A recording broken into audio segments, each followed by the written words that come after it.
একটা ঐক্যমত্য কমিশন হয়েছে, একটা নাটক সাজিয়েছে তারা। আজকের অন্য কোন শক্তির ইঙ্গিতে তারা কথা বলে। আমার 24-এর এই জুলাই আগস্টে যে একটা বিপ্লব হয়েছে, সেই বিপ্লবে যারা জীবন দিয়েছে, আহত হয়েছে, মায়ের বুক খালি হয়েছে, তাদের নিয়ে আবার কিন্তু একটা বাণিজ্য শুরু হয়েছে। ইতির মধ্যে প্রায় 80টা এই চেতনার নামে প্রায় 80টার মধ্যে সংগঠন হয়েছে যে ব্যবসা বাণিজ্য করেছিল শেখ মুজিবুর রহমানের গোষ্ঠী। 71-এর চেতনাকে ধারণ করে চেতনা নিয়ে তারা বাণিজ্য করেছে, দলীয় স্বার্থ উদ্ধার করেছে, প্রায় 1 লক্ষ মতো ভুয়া মুক্তিযোদ্ধা সৃষ্টি করে দেশের লক্ষ লক্ষ কোটি টাকা আত্মসাৎ করেছে। এবং কি মুক্তিযোদ্ধা যে মন্ত্রী ছিল, বিষয়ক মন্ত্রী, সে একজন ভুয়া মুক্তিযোদ্ধা।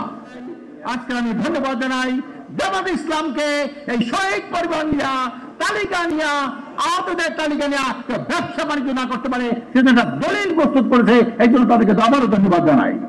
প্রিয় ভাইরা আমার, শহীদ ভাইদের প্রতি স্মরণ করছি, তাদের জন্য মাগফিরাত কামনা করা লাগে না। শহীদরা কিন্তু বিনা হিসেবে জান্নাত। আজকে যাদের মায়ের বুক খালি হয়েছে, আমি সেই মা বোনদেরকে বলবো, আপনার গর্বিত মা, গর্বিত পিতা, আপনার ছেলে দেশের জন্য, মানুষের জন্য জুলুমের বিরুদ্ধে রক্ত দিয়ে জীবন দিয়েছে, তারা বিনা হিসেবে জান্নাতে যাবে। তাদের রোহের মাগফিরাত কামনা করার প্রয়োজন হয় না। তাদেরকে স্মরণ করছি, তাদের আদর্শের পথে যেন আমরা চলতে পারি।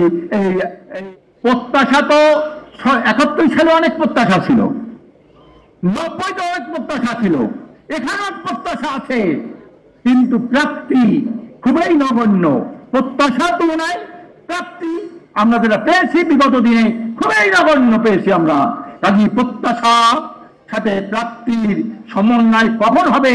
যদি যারা এই বিপ্লবের পরে যারা ক্ষমতায় আছে তারা যদি ইমানদার হয়, দেশপ্রেমিক হয়, আল্লাহ বেরু হয়, তখন তাদের থেকে প্রত্যাশা আশা করা যায়।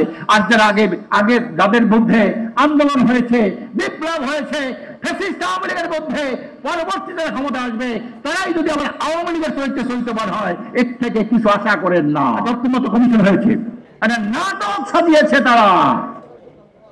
আজকের অন্য কোন শক্তির ইঙ্গিতে তারা কথা বলে। এখানে জাতীয় দাবিতে পরিণত হয়েছে। আমরা 53 বছর পর্যন্ত যে নির্বাচন ব্যবস্থা দেখেছি, ফ্যাসিস্ট সৃষ্টি হয়েছে, দুর্নীতিবাদ সৃষ্টি হয়েছে, সেই নির্বাচন ব্যবস্থাকে পরিবর্তন করে পিআর পদ্ধতির মাধ্যমে একটা জাতীয় জাগরণ হয়েছে, জাতীয় দাবিতে পরিণত পিআর পদ্ধতি। সারা পৃথিবীর মধ্যে 91 দেশে পিআর পদ্ধতির নির্বাচন আছে, কিন্তু আজকের বড় বড় দল আওয়ামী লীগের মতো যারা ফ্যাসিস্ট ছিল।